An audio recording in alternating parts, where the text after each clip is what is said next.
What song are we going to sing today? John Tavares, he scored a hat trick. That's my idea. We'll send you the royalties when we get them ourselves. You see this twee? Well, fuck that twee. Oh, buddy. Rock me, Poppy, like the blue and the white. Rock me, Poppy, on a Saturday night. Hey, Austin Matthews. This is Fan First Network. Johnny T on a Saturday night, getting the Hattie.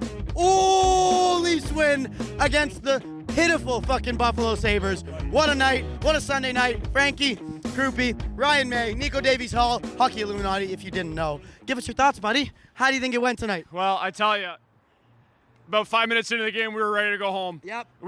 Here we were. We found ourselves sitting in the Scotiabank Arena on a Sunday night at 5:12, and the Leafs were down 2-0 to the Buffalo Sabres on a fucking 9-game losing streak. Yeah. A night after Jeff Petrie scored 2 on them, and we're sitting there saying, I looked at my cousins, there's about 12 of us there tonight, and we looked at each other and we said, Paisan, whose fucking idea was it to come to a Sunday game against Buffalo? Yeah, I mean, it was really dicey, but you know, as soon as Buffalo went up 2-0, they decided they didn't want to play hockey anymore. Yes. And the Leafs fucking totally dominated. I mean, they had fucking 45 shots, and, you know, Buffalo's pitiful.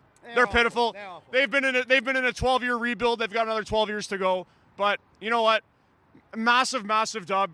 Tavares continues his renaissance year. Yep. Good to see Nicky Bobby get on the board. Max Domi. And Max Domi gets the monkey off his back, you know. So even though it was like they had to scrap and claw a little bit against a team that is shit, it was very meaningful tonight that they did not, you know, they lost both their games on the weekend last week. They did. Friday, Saturday, and they were this close to maybe having a repeat on the back-to-backs.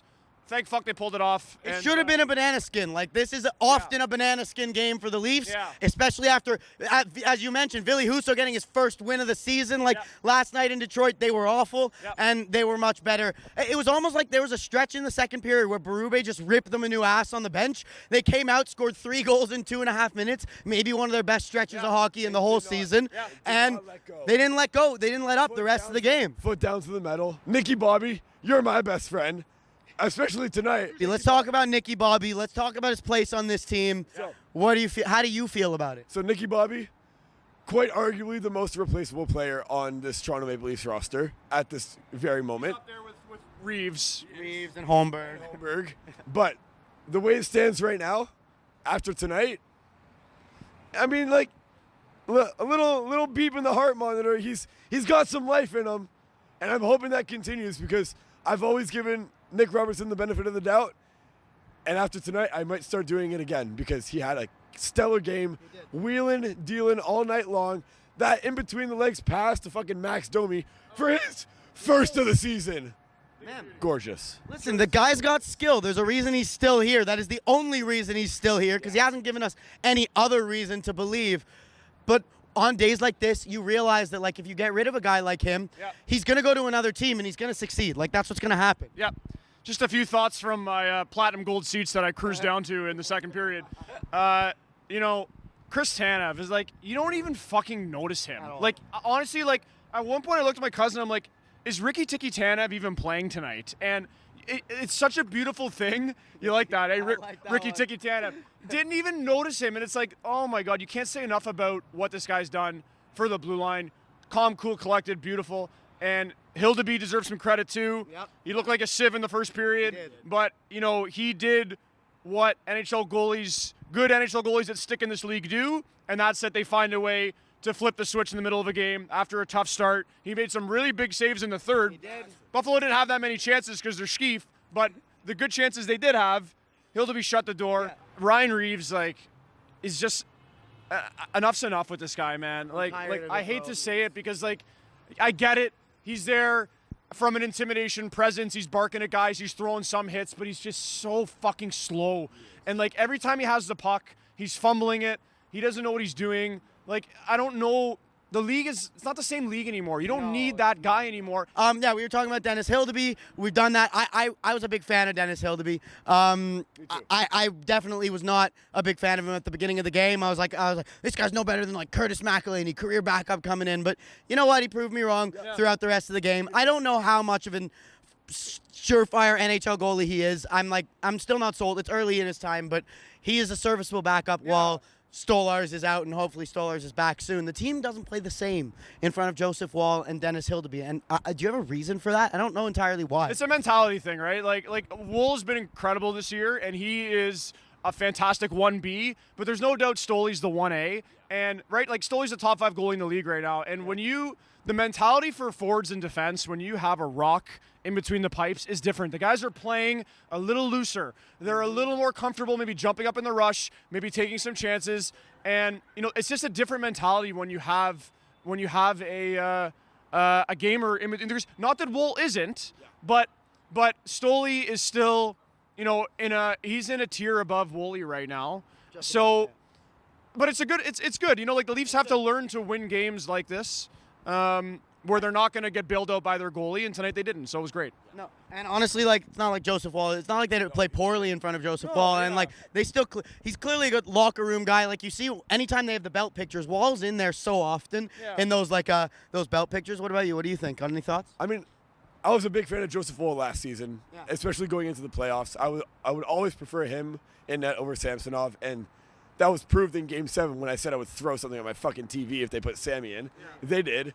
A milk carton went straight into the TV, by the way. Fuck that. Fuck that game. But Joseph Woll has proven himself in between the pipes as a Toronto Maple Leafs goalie. And again, like you mentioned, he's a great 1B. Stolarz is our 1A, and that, like, you mentioned it again, they play a little looser around Stolarz. Not to say that they play poorly around Woll. The Leafs have had a little bit of a wobble recently. They haven't been as good as they were in the first little bit, but they're still winning games. They're getting bailed out by the goaltending, and if the goaltending isn't there, they're still figuring it out and finding a way to score. The last thing I want to do on this mini pod before we wrap up today, and I think we should be doing this every time, player of the game, your player of the game. It's like, we all gotta pick different ones. Yeah, we all gotta. So I'm gonna lead. So you guys have a little bit of work to do. For me, it's John Tavares. It's obviously John Tavares. He was the best player on the ice today, but there's other guys that were good. So if you were to pick a guy, who is it today for you? Maybe we give it to Max Domi. I mean, they were down 2-0, and he scored his first goal of the year with about 3.5 left in the first, and that's a big difference going into the second down 1 as opposed to 2. And it was a nice goal, and he was flying around a little bit in the second and third, so he definitely deserves some kudos for sure. Okay, and what about you? I mean, I spoke very highly of him earlier. I'm going to say Nick Robertson because, again, a big benefit of the doubt guy. He had a great game today. I hope he keeps these performances up. The one person I wish I could say like my player of the game was Austin Matthews, but he was that guy missed the net so many times tonight.